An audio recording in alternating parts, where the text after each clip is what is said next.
बिस्मिल्लाहिर्रहमानिर्रहीम। मेरा नाम नईम इकबाल चौधरी है और मेरा ताल्लुक़ डिस्ट्रिक्ट खानेवाल से है। मैं आपका मशकूर हूँ, आपने ये वीडियो देखने के लिए वक़्त निकाला। और आज की इस वीडियो के अंदर मैं आपको बताने के लिए जा रहा हूँ कि पुलिस किस तरह से मुल्ज़मान को गिरफ़्तार करती है और कई-कई दिनों तक निजी टॉर्चर सेल अक़ूबत खानों के अंदर मुल्ज़मान को किस तरह से रखती है और उनके जो अहले खाना होते हैं, उनसे किस तरह से भारी अमाउंट के का जो है मुतालबा जो है वो किया जाता है और किस तरह से रिश्वत जो है वो ली जाती है और अफ़सरान के ये तमाम चीज़ें जो हैं वो नोटिस में भी नहीं होती। आज से तकरीबन 3-4 दिन पहले एक वाक़या जो है वो रिपोर्ट हुआ है, जो कि थाना हवेली कोरंगा तहसील कबीरवाला से है। और गुलाम शबीर हराज नामी शख़्स को हवेली कोरंगा पुलिस ने आज से 26 रोज़ पहले जो है वो गिरफ़्तार किया। और उसके बाद उसकी तफ़्तीश जो है वो करते रहे और उसके ऊपर इल्ज़ाम सिर्फ़ इतना सा था कि वो एक बकरी चोरी की वारदात में मुलव्विस है। और 22 दिन तक वो गुलाम शबीर जो था वो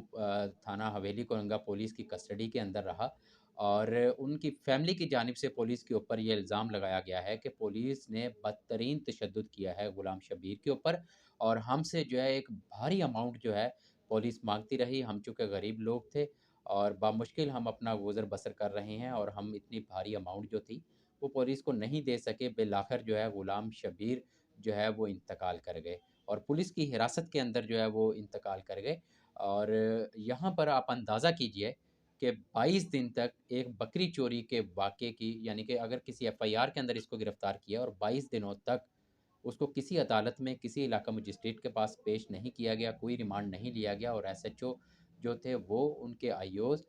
ये खुद ही जो है ये खुद ही अदालत लगा के अपने थाने के अंदर बैठे रहे। और बिलाखिर 22 दिन के बाद जो है वो पता चला शाम के औकात में कि गुलाम शबीर की जो है वो डेथ हो गई है। तो और पुलिस ने बताया कि मुल्ज़िम गुलाम शबीर ने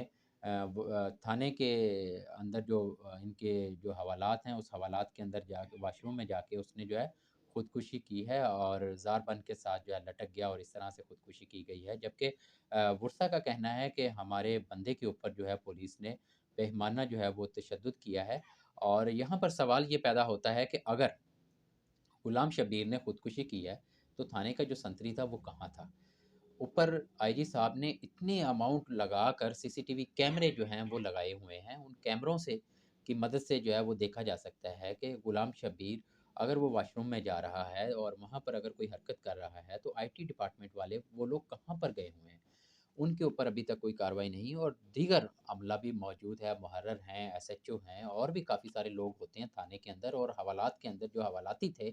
उनसे पूछा जाए कि अगर गुलाम शबीर ने हवालात के अंदर खुदकुशी की है, तो वो कैसे की है और वो हवालाती जो है वो कहाँ पर थे? तो पुलिस की कारकर्दगी के ऊपर काफ़ी सारे सवालिया निशान जो इस तरह से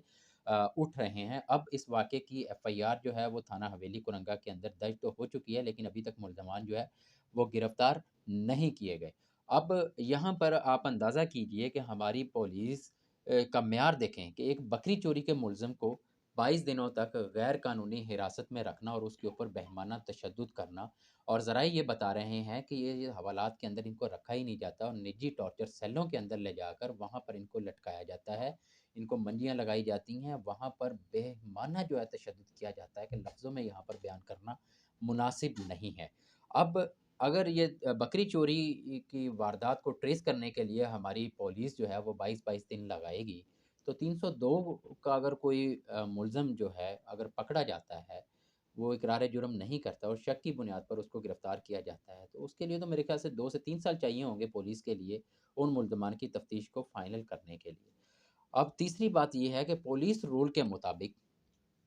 जब भी शक की बुनियाद पर किसी भी मुल्ज़िम को गिरफ़्तार किया जाता है, तो अगले 24 घंटों के दौरान अदालत में इलाका मजिस्ट्रेट के सामने उस मुल्ज़िम को पेश किया जाता है और रिमांड की जो है वो इस्तदा की जाती है और अदालत जो है वो फिर रिमांड जो है वो देते हैं। 14 दिन का रिमांड पुलिस ले सकती है और उसके बाद जुडिशल रिमांड पर उनको भेजा जाता है, अगर वो गुनाहगार हो तो। अगर वो ना हो, तो फिर भी जो है उसके ऊपर जो भी अदालत ने जो डिसीज़न लेना होता है, वो ले सकते हैं और एसएचओ के पास कहीं पर भी ये इख्तियार नहीं है कि वो मुल्ज़िम को पकड़े और इतने दिनों तक जो है वो अपनी कस्टडी के अंदर रखे और वो खुद ही जाबिर बने और खुद ही जो है वो अफ़सर बने और खुद ही वो अपनी अदालत लगा के जो है इस तरह से जो है वो करता रहे। अब ज़रा ये भी बता रहे हैं कि पुलिस सिर्फ़ और सिर्फ़ अ, हैवी अमाउंट लेने के लिए मुल्ज़मान को इस तरह से गिरफ़्तार करती है और अक़ूबत खानों के अंदर ले जाकर बंद कर देती है और उसके बाद उनको कई-कई दिनों तक बंद रखा जाता है और उनके ऊपर तशद्दुद जो है वो किया जाता है और बाद में उनके अहल-ए-ख़ाना को कॉल करवाई जाती है, उनको मिलवाया जाता है और इस तरह से एक हेवी अमाउंट जो है वो पुलिस इन लोगों से जो है वो हासिल करती है। और काफ़ी सारी हमने सोशल मीडिया के ऊपर देखा कि मुल्ज़िमान को पुलिस ने गिरफ़्तार किया, वो इतने दिन हवालात के अंदर रहे या बाहर रखे पुलिस कस्टडी के अंदर रहे और बाद में जो है इतने लाख रुपए 10 लाख लेके, 5 लाख लेके, 20 लाख रुपए लेके मुल्ज़िमान को पुलिस ने जी छोड़ दिया। अब ये तमाम चीज़ें जो हैं वो पुलिस के आला अफ़सरान के नोटिस में भी नहीं होती और ये निचला जो अमला है, ये अंदरूनी खाते ये इस तरह के मामला जो है वो कर रहा होता है। अब जिस तरह से गुलाम शब्बीर हराज की डेथ का ये मामला जो हुआ है, इससे संतरी की भी खामोशी है और दीगर जो मुलाज़मीन जो थाने के अंदर थे, उनकी भी खामोशी है और पुलिस बता रही है कि उस वक़्त सीसीटीवी कैमरा जो था वो भी बंद था और हवालाती जो थे, उनके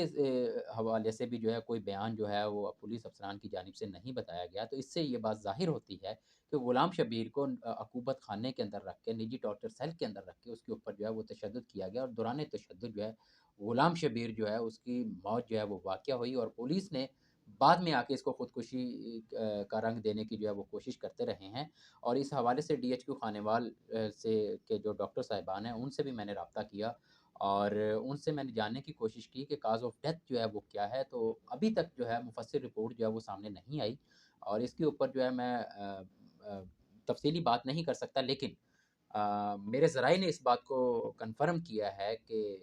उसने खुदकुशी नहीं की और गुलाम शब्बीर का दम घुटने से जो है उसकी डेथ हुई है और मज़ीद जो है तहकीकात का अमल जो है वो जारी है, मुकदमा जो है वो दर्ज हो चुका है और मज़ीद जो भी हक़ाइक़ सामने आएँगे वो आपके सामने जो है वो रखे जाएँगे और पुलिस को जो है ऐसा नहीं करना चाहिए, इस तरह से तशद्दुद करके इंसानी हकूक़ की भी जो है वो ख़िलाफ़वर्ज़ी हो रही है और यहाँ पर मैं डीपीओ खानेवाल को जो है एक मैं राय देना चाहूँगा कि वो उनके पास इतना वक़्त तो नहीं होता चूँकि खानेवाल के 18 थाने हैं और वो अपनी एक स्पेशल टीम बनाएँ, जो कि रोज़ाना की बुनियाद पर जो है सरप्राइज़ विज़िट करें और वहाँ पर जाकर चेक करें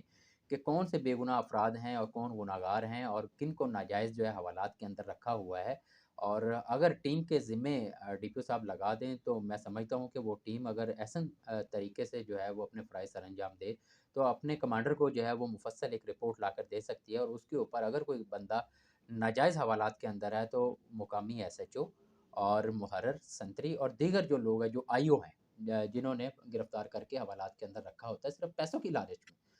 उनके खिलाफ़ जो है वो डीपीओ खानेवाल के पास इख्तियार हैं कि वो उनके खिलाफ़ भरपूर जो है वो कार्रवाई कर सकते हैं। 1-2 के खिलाफ़ कार्रवाई हो जाएगी, तो इस तरह से बेगुनाह अफ़राद को जो है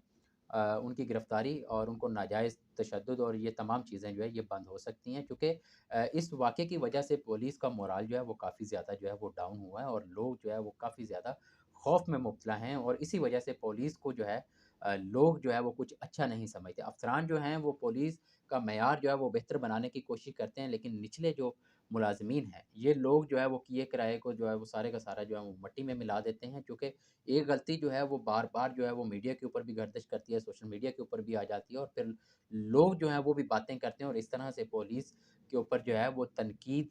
लोग करते हैं। तो इन तमाम चीज़ों से बचने के लिए डीपीओ साहब को जो है वो एक टीम बनानी चाहिए और ये जिस तरह से गुलाम शब्बीर के साथ ज़्यादती हुई है, इनके वुरसा को जो है वो इंसाफ़ मिलना चाहिए। आज की वीडियो से इतना ही, मुझे इजाज़त दीजिए। अल्लाह हाफ़िज़।